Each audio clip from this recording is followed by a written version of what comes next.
Fortunately, one young girl was speaking to her, so she says, no, I want to study. So I said, no problem, you want to study, very good.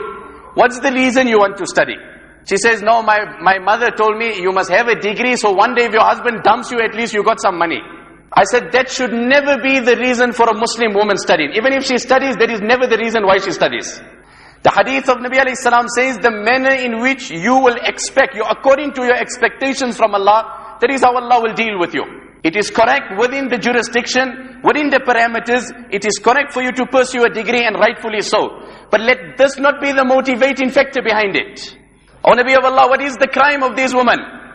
Nabi alayhi salam then with a heavy heart said, أَمَّا الْمُعَلَّقَةُ بِشَعْرِهَا فَإِنَّهَا كَانَتْ لَا تُغَطِّي شَعْرَهَا مِنَ الرِّجَالِ.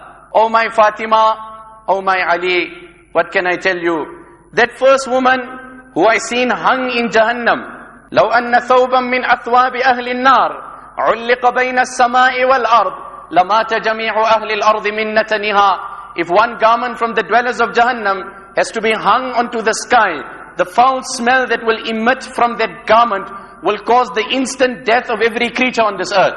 Oh my Fatima, that first woman was hung by her hair simply because she took pride in exposing her hair to strange men. Simply because she took pride in exposing her hair to strange men. And that's not all to the woman. The Prophet ﷺ has said, a Dayyooth will never enter Jannah. Sahaba said, who is a Dayyooth, O Nabi of Allah? Nabi alayhi salam said, that man who is very casual about his woman. That man who is very casual, who is not possessive over his wife. How sad this ummah has become possessive over material things. A man is possessive over his phone. That's my car, my computer, my laptop. My wife is casual. I don't know where she. I don't know where's my wife. She was somewhere around. My car he knows, my phone he knows, my laptop he knows, and his wife is casual. There are so many youngsters who are pursuing to get married and will emphatically tell you, Maulana, I'm looking for a girl, but I don't want a girl in scarf. And there are so many sisters, Allah give hidayat, that will say, I'm looking for a good partner, but I don't want a bearded man. When the very credentials of selecting a partner is violation to Allah's commands, then how can you ever expect prosperity in that marriage? When you're telling me I want a girl, but I want a moderate girl. I want a moderate girl and I want a moderate boy. فَإِنَّهَا كَانَتْ لَا تُغَطِّي شَعْرَهَا مِنَ الرِّجَالِ. Nabi alayhi salatu wasalam asked Ali, أَيُّ شَيْءٍ خَيْرٌ لِلنِّسَىٰ. Let me ask you a question, Ali. What's the best gift you can give a woman? Ali Radiyallahu said, oh Nabi of Allah, you got me thinking. And you ask yourself, what's the best gift you can give your wife? I say this, brothers, Allah's joy and Allah's displeasure doesn't fluctuate. What pleased Allah when the Quran was revealed still pleases Allah today. What displeased Allah still displeases Allah. We are trying to please people whose joy is not known, whose displeasure is not known. So we walk in a shop to purchase an article, knowing not if this will impress my wife or depress my wife. Last time she said she liked this, then she said the color wasn't right. I don't know. I'm spending money, time and effort, knowing not if I will earn the benefits of that.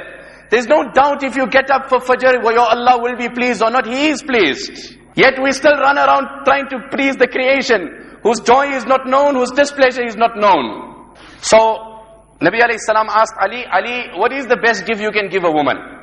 Ali Radiyallahu said, I don't know, Nabi of Allah. Ali Radiyallahu went out. He went to Fatima Radiyallahu and said, come I ask you a question. Now imagine we ask this question. Before I give the answer, let every sister ask herself. If your husband is asking you, what's the best I can give you? Your father is asking you, your brother. What won't come in the mind of our sisters? And every one of us. So Fatima Radiyallahu anha said, the best thing for a woman is, لَا يَرَيْنَ الرِّجَالِ وَلَا يَرَوْنَهُنَّ. The best thing is, give them such an environment that no strange man cast an evil glance upon them, and they are in such a conducive environment that they are not exposed to any strange man.